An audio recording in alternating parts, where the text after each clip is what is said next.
Welcome to my replay viewers. This is Ryan from Parent Home, where I speak about keeping kids safe on the internet. This one's kind of a little bit more adult-centric. I'm constantly talking about awareness, oversight, and controls.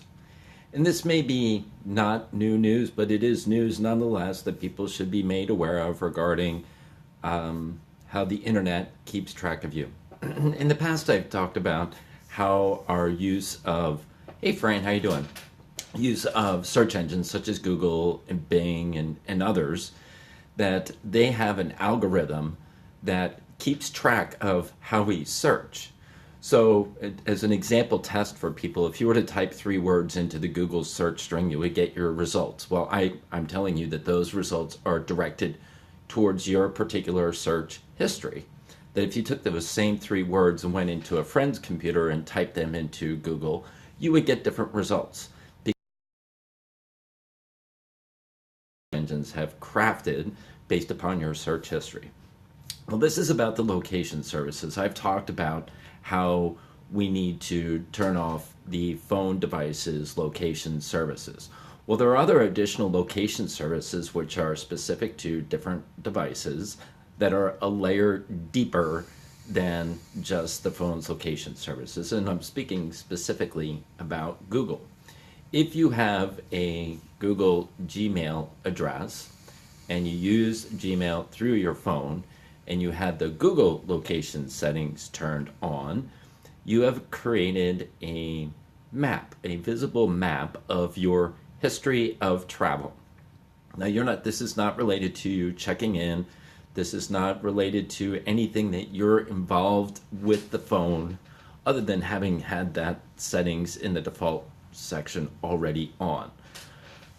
So if you are using a Gmail address and you're using it with an employer and they have access to your Gmail account, they have the ability to see what your travel records are. The other day I was talking about how certain employers like to keep tabs on their employees by looking what they're doing on their social media profiles, such as Facebook and on Snapchat. I told a story directly about that the other day.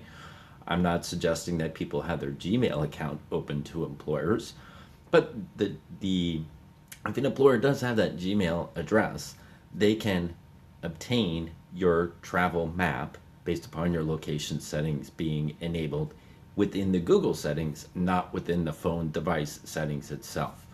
So if I'm a strong proponent of knowing what privacy you're giving up, and I tell people that when you click any I agree, you've given up privacy. You may not know what privacy you've given up because you chose not to read the terms of service in which you click the I agree. But I'm saying once you click that button, you've given up those certain aspects of your privacy. And that just keeps going on. That's part of the new paradigm of the world we live in right now, that expectation of privacy doesn't exist, except for in your home and except in a public restroom. So I'm suggesting that if you are using an Android device and that you're not aware of, and if you're using Gmail or Google services through an Android device, that you go into the location, Gmail into Google and go to the Google website and go to Google Maps and take a look at what record is already available to you for what your travel has been. And you'll see a nice little red line on the map as to where your travels have taken you without you registering or signing in or tagging anything. It's a natural follow me application. And then I would suggest, if that freaks you out a little bit, that you would disable your Google location services settings on the Google settings on your Android device. This is not a pleasant message for me to continue to tell people. I've been reading in the past couple days, have been doing some more research on the topic that I spoke about last week on Friday about sexting and the epidemic of sexting, and I was trying to get some more, kind of see what parents are reading relative to this topic, because I told you that there's a couple different types of media that we choose that affirms us and media that informs us. And I decided to take a look on another side of the spectrum to see what another viewpoint was relative to this sexting issue. And this would be a viewpoint that I don't necessarily agree with. It's one that was talking about, hey, sexting is just a new way of communicating. We should stay out of our kids' lives and give them freedom on how they can express themselves. If they feel that they can express themselves through photography and voyeuristic photos, this is just part of their life journey, and we don't need to get all upset about it. Let them experiment, let them explore. And the big piece of that that's missing is the long-term consequences in addition to the legality piece of that. But the people that think this way are not, they want to change the system to make this kind of behavior acceptable. Yeah, it's difficult for me to even say, but there are people that believe this, that they believe that let kids freely express themselves and that there shouldn't be any consequences for this. And that these are people that want to change our laws to make certain behavior okay. And I was just reading something in the Atlantic Monthly which said that straight out. How dare we punish kids for something so innocent? Well, I got to tell you, the parents have a responsibility. Oh, you know what? I wanted to read something today. I was monkeying around. Bear with me for 1 second. I think. All right, so this is a draft format, so I'm going to read this out loud. This is in light of what's been happening in our educational institutions with this epidemic of sexting. So what I called this was a termination indemnification agreement, which meant the premise behind this was to get distance from the school and the kids bringing technology. So I started out, it says, my child, insert name, will be attending, insert school name here, for the school years 2000 blank to 2000 blank.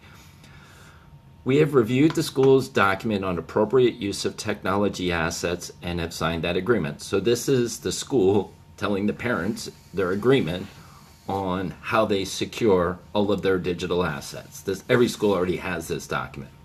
So they're just getting a secondary agreement that they've read that. We further acknowledge that as caregivers of children, we may furnish or provide our children access to our own digital assets, smartphones, tablet, laptop, etc., or other interactive communication device which can interact with applications, websites, or services available on the World Wide Web via an internet connection through a wireless service plan or publicly accessible Wi-Fi network. As these devices are not the property of the school, we agree to make those devices inoperable during the school hours. In the event that the device arrives on school property and are operable, we transfer our right of ownership during school hours over to the custodianship of the school. The school shall not be responsible for any loss, theft, or damage to property if it is seized being operable during school hours. So what this is saying is the parents, if they give it to the child and the device is still active during school hours, the school can repossess it and give it back to them at the end of school hours. That's the agreement. But the parents are saying there's two options. They either turn the device off or they're turning over the rights. I'm talking about how to keep kids safe on the internet. That's my goal. I want to keep kids safe on the internet so they don't make choices that affect the rest of their life forever.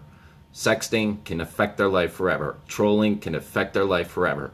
Prevent them from getting a good job, prevent them from going to college. Unfortunately, kids don't recognize this. Parents should be protecting kids from that, but they're not doing such a hot job of that. So, continuing on, we reserve the right to send our children to school with a fully functioning digital asset and do not permit the school to gain access to private information. We recognize that during the day that it is not the school's responsibility to oversee, monitor, nor control our child's use of the digital asset. As contractual owners of the digital assets, we accept full responsibility on our child's legal and illegal use of the device and fully indemnify the school of any or all responsibility of how the child may use the device.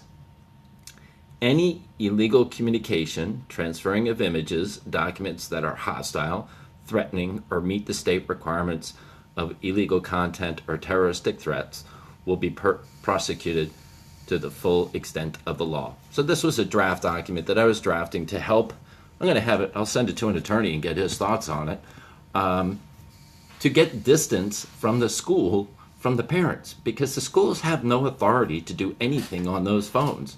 Even though the parents may have signed some technology use document, the school doesn't have the authority to do that without taking over a parent's device. This is actually, most kids have not bought their phone. They obviously don't have a contract for the phone because they're not old enough to enter into a legal contract in the United States. So it's really, my statement being that it's a parent's device that's being brought into school shouldn't happen. So I put this draft document together just to show how ludicrous this really is. To be blaming the schools. My frustration with this was that the parents whose children have been sexting and been doing bad things with the phones and got caught are upset at the school. They're not upset at their own behavior in not being diligent to secure their children on these devices. They got snowed. Their ignorance got the better of them. So they're upset at the school instead of wanting to be personally accountable for the mistakes that they made. Now they're going to fight that out and scream it out, but the reality is the parents own this. As much as they want to duck and hide for cover and not get visible on this kind of mistake, they own it. It's sad. It's a very sad thing. I am trying to draw awareness to it so this doesn't happen and they can save their children before this bad stuff happens. So this was just a draft document that I wrote that I wanted to kind of get off of my head. This scope was about how the location services that are through Gmail and through Google are creating a digital map, a digital footprint of what you're doing. And you don't have to check in. It's just automatically tracking your history. Now, let me talk about the legal implications of that. That if you were to be involved in something suspicious, potentially illegal, and somebody wanted to gain access to your device, you could say, no, my dad. Yeah, right. And growing up, that would have been my case too. He said, you did it, you own it. And yeah, plus I would have been taken out back and I would have had to go to the local weeping willow tree, and he says, pick your switch. And I knew what that meant, because if I didn't pick the right switch off the tree, it would be worse. So you want to make sure you pick the right switch to make it as fast and as least painful as possible, because if you pick the wrong one, it would be, the punishment would be worse. So you don't get the thin one. You would get one that was maybe a half an inch thick off of the willow tree, and you go break it, and here you go, Dad, and you would strip the leaves off of it. I mean, you had to prepare your own weapon for your own punishment. I gotta tell you, that sucked. But, man, I'll tell you, it kept me corrected. I didn't want to get that switch coming on my backside. But anyway, 30 Black 29, thanks for coming in. So just talking about the location settings and that map. If you get involved in something that is not appropriate and you get yourself entangled, here is a digital footprint of what your travels have been. So if the law wants to, the law can find where you've been, and it's only a phone call away. They don't need to gain access to your phone. All they have to do is get a court order to subpoena your cell phone carrier, or to subpoena Google, or to subpoena Apple, and that information immediately gets sucked down off of your phone, and then away you go. Your personal privacy is now in the hands of the court, and you can argue that somebody else was using your phone, whatever. Those are the discussions that can happen, but I'm just saying these devices, the Pocket Boogeyman, is a digital record. It's got your life is going through this device. As much as you're using it and you're touching it and you're transmitting it, it's pinging off of cell towers nonstop. It's GPS tracking you. Whether you have it on or not, it is pinging you. There is a heartbeat going back and forth between your phone and the carrier. So it knows what you're doing, and it knows how long you're doing it, and it knows where you're going. So this is where I talk about with kids on the internet. They have the knowledge, but they don't have the wisdom. And I'm also suggesting that parents' wisdom is falling woefully short, that they're trying to dodge their responsibility through illogical things that not my kid, that's a very pat statement, not my kid, what they have no eyes on to verify that it couldn't be their kid. They have no verification. They just trust that it's not my kid. And as evidence is what's happening in Colorado, all those people that said, not my kid, come to find out that, yep, it's your kid. And you chose not to look and verify that it wasn't your kid. And this, I'm calling out Colorado because Colorado is in the mainstream press. It is all over the place. And that principal is a raging idiot. That guy, I read some of his press, and this guy is an absolute flaming idiot. I have never seen anyone in such authority within an academic institution that is lacking critical thinking skills. Oh my gosh. I almost want to write the guy. The superintendent is a flaming moron. They're both idiots. I want to know what kind of backwards country, county, where is that place in Colorado? What are the, you know what it is? It's probably all that marijuana smoke that's hovering in some valley, and they're killing their brain cells that they can't even think reasonably. They're just like, oh, it's okay. Don't worry about it. Who cares about kids getting naked? Big deal. It's 420. Let's chill. Don't get all uptight. I don't know. I'm just going off. So both of those, the superintendent and the principal, are Looney Tunes, capital Looney Tunes. But I have not been up to date on, I know, it is like how they act. I'm reading their press, and I've been reading a lot on this relative to what the mainstream, I shouldn't say mainstream media. You have conservative media, you have liberal media. I've been leaning more towards the liberal media to see what they're printing about this kind of behavior, and it absolutely is shocking. I downloaded some research from Drexel University. I downloaded some research, where was the other one? I downloaded like 5 research papers on this. This one is, great googly.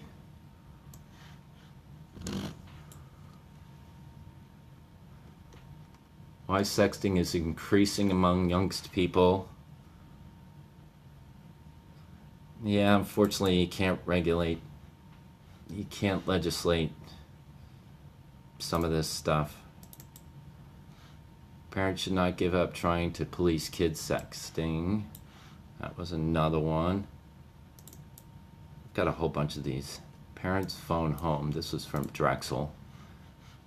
So I've been reading this research and some of the findings in the reports, and it's amazing when you have how you can have data that you will filter out the data that doesn't support your hypothesis, and you only apply the data that embraces your hypothesis. That's what I talk about. Science begins with presupposition, and that statistics are just used to further a particular outcome, a desired outcome. And it's very unfortunate when someone with me who is not a statistician or a researcher, that I can read through these documents and see where they, Joshua Griffin, thanks for coming in. I can see how the statistics or the research has left out a complete component of the research because they don't want to introduce it into their topic because it invalidates their hypothesis statement, and their thesis breaks apart. So where I speak about how keeping kids safe on the internet, and I was talking about the location settings that are not on the device themselves, that are embedded in the Google device, on the Android itself. It provides a map, provides a step-by-step journey. My encouragement was to go into the Google settings of your phone and deactivate the location settings. But if you're not so concerned about leaving those digital breadcrumbs as to your journey or your child's journey, leave them on. If you're not concerned about predators gaining access to where your child is at a location and when they're there, leave it on. That's totally at your discretion. nothing like leaving a digital billboard flashing light saying, I am here, like Periscope, like that little red beacon flashing. Being connected, Joshua. What's the biggest internet threat for children today? Being connected. Being connected without having parents seeing what the kids are doing on the internet. That's a second one. Sexting, sexual predators, trolling, cyberbullying, all those threats. It's not necessarily that the kid themselves is doing anything bad. It's what's happening on the other side of the device that nobody is actually looking at. And you don't have to listen to anything I say. If you pick up a newspaper, or if you pick up some printed media, it's being reported upon every single day, every day, sexting.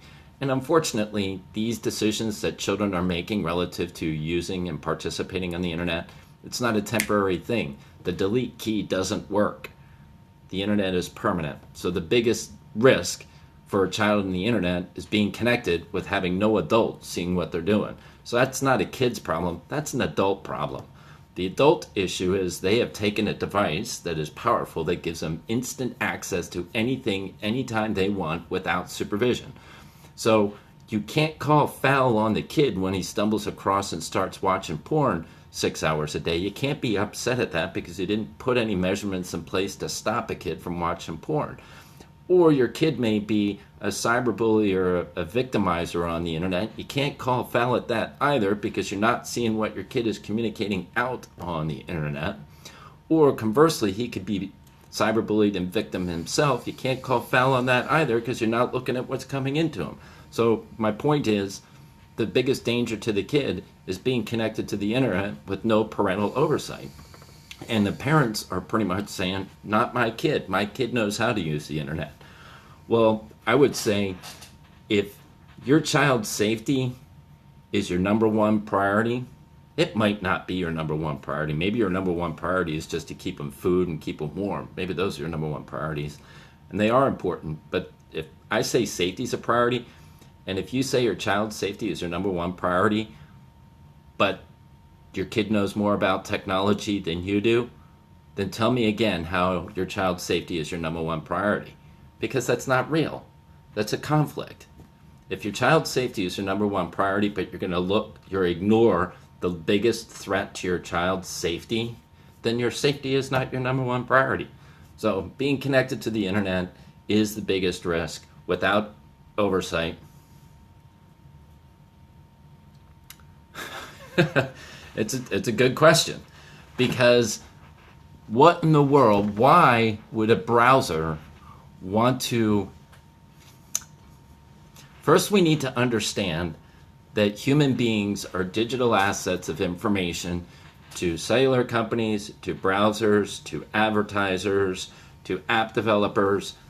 What they want to do is to engage us, to maintain a relationship with us so that they can trade commerce with us. That's what they want to do. So no entity that is connected to the internet is looking at you other than a digital asset, a piece of property that they want to get information on you that they can share with others or that they can selectively market to you. That's what it's about. And nobody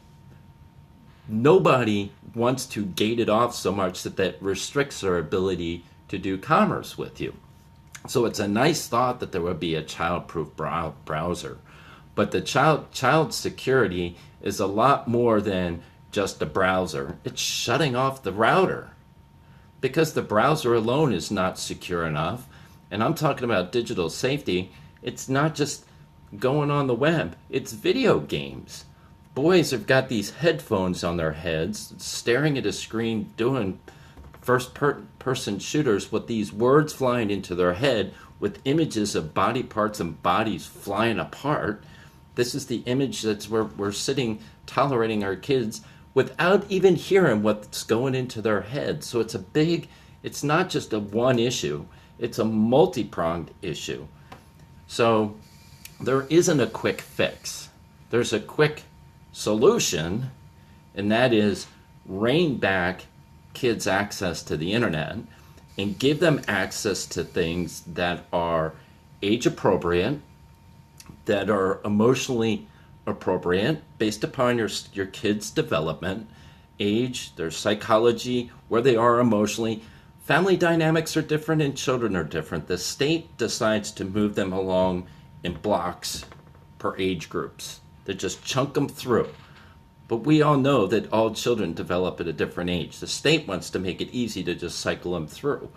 But what I'm saying is the responsible use for the internet is that you do it based upon age appropriateness, based upon where they are psychologically, and you own the phone. It's your device. The words aren't even appropriate for my age. That you heard it from me, Fran. you know when I'm talking about appropriate words, power words are power. And we only should be using them in the instances, what pays to you to expose your child to adult content, and how does one do so gradually? These are great questions, Joshua, and there's no flat answer because everybody's family dynamic is different. And it's also based upon what your worldview is. If you believe that the sexual objectification of women, or let's take it one step deeper, sexual objectification of someone's daughter is an okay thing, then you would possibly say that there is no reason to limit that exposure. So if your family believes that the body is a beautiful thing and there's no reason to hide it, there's no reason for modesty, and that having graphic images or whatever level of exposure of a woman is not a bad thing, then you can make that decision that's okay. I'll do that at 9 years old. I'll expose my child to this at 9 years old. That's your decision. My worldview says I wouldn't do that, but who am I to impose my worldview on the world? I'm just saying, based upon your awareness and the guidelines that you set based upon what your view is and what's appropriate, you set up the boundaries. If you say that porn is bad for somebody that's 7, 8, 9, 10, whatever that threshold for you is, I would say whatever you said it is, make sure you have a way to see it so you can call foul when it happens. Now, you can't do that by turning on a switch. That's where I talk about awareness. My 3 topics are awareness, open your eyes and see how bad and dangerous this can be. Oversight, this is eyes on, direct supervision, and controls, how to set up control measures. So an example in my home, I got exhausted telling my daughter, hey, get off the phone. Hey, get off the phone. You're 10 minutes past your curfew on the phone. So what I did is I went into the hard settings and I made the phone shut off at a certain time. So when the device shuts off by itself, my daughter is not upset at me. She's upset at a piece of electronics. It's just like, Dad, my phone went off. I'm like, yeah, I know. You know it goes off at this time. Next time you'll try to get things done in advance of that hard control coming down. So she can't be upset at me. We had this discussion prior to me doing it. So to answer your question, I didn't understand, Joshua, that I'm not speaking to you directly. I'm talking about scenarios and relationships, and everybody is has the ability to set up their own guidelines. So is A true? It's A true. Thanks for joining. So I invite people that if they like this to click the little Perry guy down there and follow, because this is what I talk about all the time, how to keep kids safe from the internet. And I'm talking about the awareness, oversight, and controls. I'm bringing new tips and tricks on how to keep kids safe, and that it's not a one switch fix. It's a relationship transition. Once I get the awareness open and show people that it's a much broader issue, then they start taking the steps on how to have that oversight and have the controls. So good deal. I wanted to share that with you, Fran. Thanks for joining. Thanks for the other hearts. And I'm going to be doing my research reading tonight so I can be prepared to talk